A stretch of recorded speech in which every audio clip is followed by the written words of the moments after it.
Voici la dernière vidéo qui va reprendre toutes les lunettes, tous les filtres, les 7 filtres qui créent notre réalité au quotidien et qui expliquent que nous n'avons pas la même réalité que notre voisin, notre conjoint, nos enfants ou n'importe qui sur cette terre.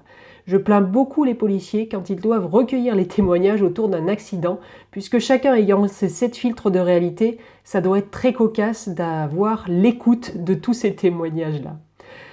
Donc aujourd'hui, on va revoir les premiers éléments que nous avions vus lors des lives précédents pour aboutir à l'étude des émotions, des comportements qui aboutissent aux expériences, donc notre réalité. Les premiers éléments à travailler, ce sont les programmes. Les programmes, c'est quoi? C'est tout ce que nous avons observé depuis notre enfance, depuis notre naissance exactement, avec les figures d'autorité que sont nos parents, nos frères et sœurs, les autres cercles familiaux, mais aussi les amis de nos parents, nos amis au fur et à mesure de notre évolution personnelle, et puis d'autres figures telles que des professeurs, des animateurs en colonie, que sais-je. Vous avez forcément une idée de quoi je veux parler. Ces personnes-là, on les a observées et inconsciemment, on a pris leurs attitudes, leurs comportements en pensant que si eux étaient en mode survie ou vie, eh bien, ça voulait dire qu'ils savaient faire. Donc, on prend pour nous, on a pris pour nous inconsciemment ces comportements sans savoir par définition que nous avions le choix de ne pas les prendre. Par contre, ce qui est important, c'est que maintenant, on peut se rendre compte que nous avons le choix de continuer si ces comportements sont OK et contribuent à la vie qu'on veut, ou si ces programmes ne nous conviennent pas parce qu'ils créent quelque chose qui n'est pas ce à quoi on aspire. Eh bien, nous avons le pouvoir de changer. Et gardez bien à l'esprit que finalement, les 7 filtres qui créent notre réalité, si vous les bougez, si vous n'en bougez qu'un seul, 2, 3, vous allez forcément faire bouger votre réalité. Ça, c'est une certitude. J'ai des dizaines de femmes qui le vivent avec moi. Je l'ai vécu personnellement il y a des années. C'est comme si vous jouiez un immense puzzle et que vous alliez bouger une pièce, 2 pièces, et ça change complètement l'image qui va être créée à la toute fin. Eh bien, c'est exactement ce que vous allez faire là. Donc si, dans votre vie, vous vous rendez compte que vous avez des modes automatiques, on va dire, qui ne vous conviennent pas, et qui peut-être vous êtes capable de dire « mais non, mais là, je ressemble trop à ma mère, quoi, c'est pas possible », etc., etc., alors dites-vous « ok, ça me convient pas. Qu'est-ce que je veux à la place? Quel programme je veux vivre, je veux mettre en œuvre à partir d'aujourd'hui ?» C'est vraiment une phase toujours de réflexion à avoir pour chacun de ces filtres pour ensuite agir en conséquence.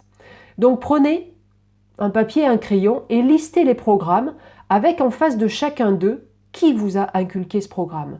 L'objectif n'est pas du tout de juger les personnes. Elles ont fait au mieux avec qui elles étaient et leur propre histoire, leurs propres interprétations des choses. Par contre, maintenant que vous avez la main, vous avez le droit consciemment et pas forcément vraiment envers elles, de leur dire merci.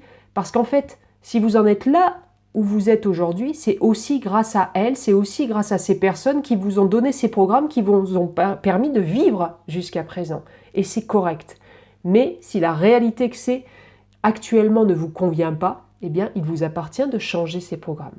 Donc, quels programmes ne vous conviennent pas? De qui viennent-ils? Et quel programme vous voulez mettre en route à la place? Et c'est à vous ensuite de passer en mode action, puisque le fait de prendre conscience, on va dire, fait 70-80% du travail, mais le fait de l'intégrer par l'action va juste vous permettre de vraiment l'intégrer comme si vous mettiez un nouveau système d'exploitation en vous. Le deuxième niveau qui crée notre réalité, on a vu que c'était l'identité. L'identité, c'est tout ce qu'on nous a dit qu'on était, telles des étiquettes. Moi, ça a été Stéphanie, elle est timide, Stéphanie n'est pas bonne en mathématiques, Stéphanie est sauvage, Stéphanie, etc., etc. Je ne vais pas tout vous dire non plus quand même. Et du coup, toutes ces étiquettes, pareil, je ne savais pas que j'avais le droit de les refuser. Il y en a certaines que j'ai refusées.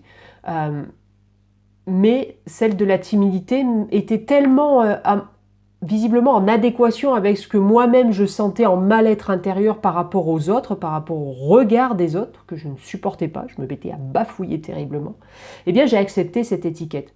Par contre, à partir du moment où ma réalité ne m'a plus convenu, m'a trop fait souffrir, eh bien là, grâce à une personne que mon papa m'a fait rencontrer, j'ai pu travailler et décider que l'identité qu'on m'avait collée, que j'avais acceptée, ne m'allait pas. Mais du coup, laquelle je veux? Quel je suis je veux incarner?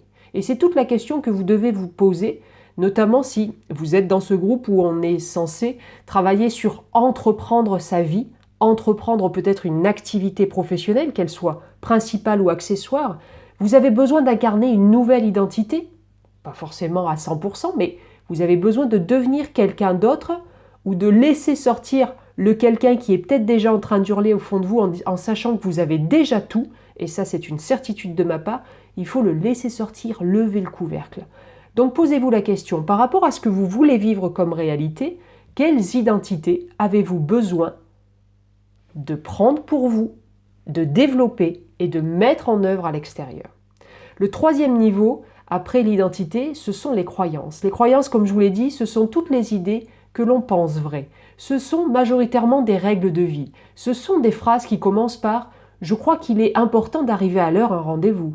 Je crois qu'il est très pertinent de réussir sa vie dans la vie professionnelle avant tout, etc. etc. » Ce sont toutes ces idées que peut-être autour de vous, il n'y a pas deux personnes qui pensent les mêmes.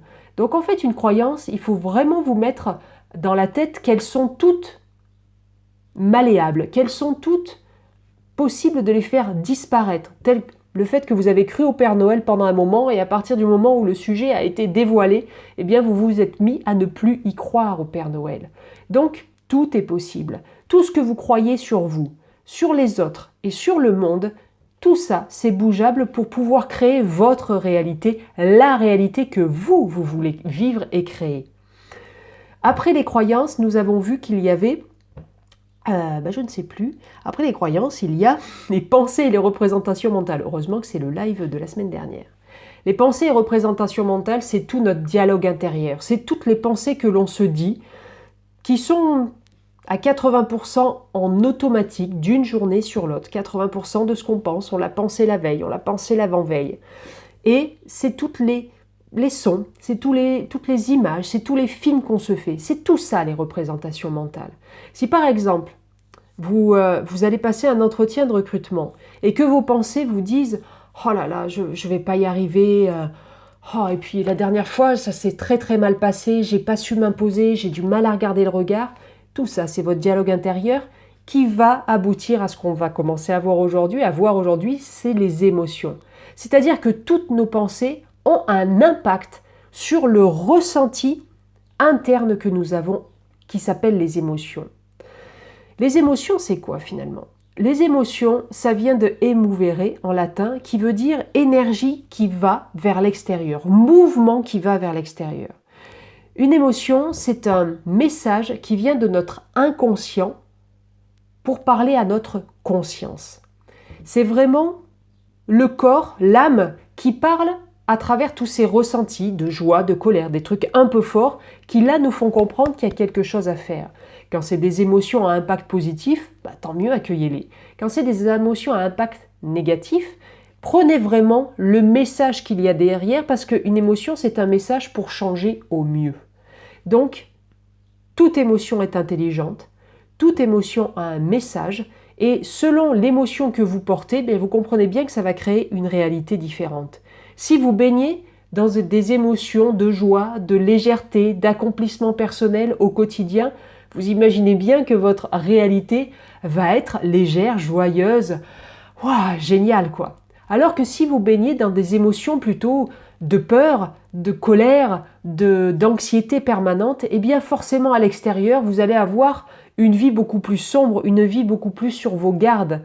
Et tout ça, vous voyez que ça crée votre réalité alors que ce n'est qu'un jeu d'émotions. Maîtriser, gérer ses émotions, c'est ce qu'on appelle l'intelligence émotionnelle. Il y a plein de phases pour la travailler. Là, je vais vous en donner quelques-uns, en sachant que ça se travaille aussi le plus possible au quotidien. Quand vous ressentez quelque chose qui gratouille, donc pareil, on part sur les choses négatives, demandez-vous la question, déjà, est-ce que vous arrivez à mettre le nom sur cette émotion-là? Est-ce que c'est de la colère? Est-ce que c'est de la peur? Est-ce que c'est de la terreur? Est-ce que c'est de l'anticipation négative? Est-ce que c'est de l'agressivité? Est-ce que c'est de la frustration, etc., etc.